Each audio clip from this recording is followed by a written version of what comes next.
ఎందుకు నమస్కారం చేయాలంటే చూడండి, ఆయన హయాంలోనే, ఆయన పదవీ కాలంలోనే ప్రపంచ యోగా దినోత్సవం. యోగా, యోగం, యుజ్యతే ఇది యోగ.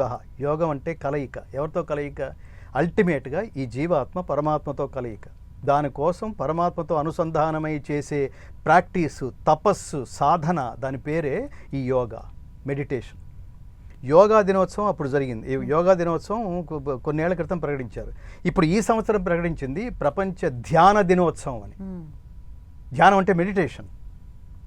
నేను ఇప్పుడు చెప్తుంటాను ఏమిటి మెడిటేషన్. ఇప్పుడు ఇంగ్లీష్ వాళ్ళకి ఇంగ్లీష్ మాత్రమే అర్థమై చచ్చే వాళ్ళకి చెప్పాలంటే మెడిటేషన్, ధ్యానం. మెడిటేషన్ మీరు చూడండి, ధ్యానం అంటే unconscious meditation. Sleep is conscious meditation. Sorry, sleep is unconscious meditation. But meditation is a conscious sleep. When you are in sleep, you get limited energy.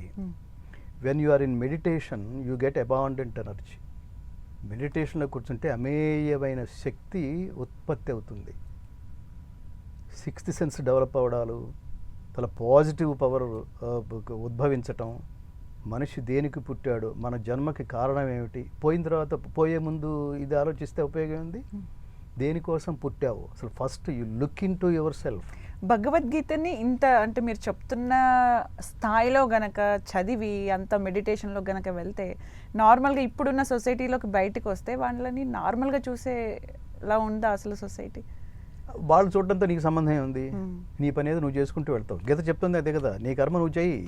కర్మ అంటే పని, నీ పని నువ్వు చూసుకుంటూ వెళ్ళు. వాడెలా రియాక్ట్, లిమిట్స్ ఏమైనా ఉంటాయా? ఏం ఉండవు తల్లి. వాడెవడో రియాక్ట్ అవ్వడంతో నీకేం సంబంధం ఉండదు. ఒకవేళ ఎవడో వాడు నెగిటివ్గా రియాక్ట్ అవుతున్నాడు అంటే దానికి లౌక్యం అనేది పదం ఏదో యాడ్ చేసి నువ్వు నీ స్వాభావిక లక్షణాన్ని కోల్పోకుండా నీ మార్గంలోనే నువ్వు ఉంటావు. ఎవడేమనుకుంటే ఏమిటి?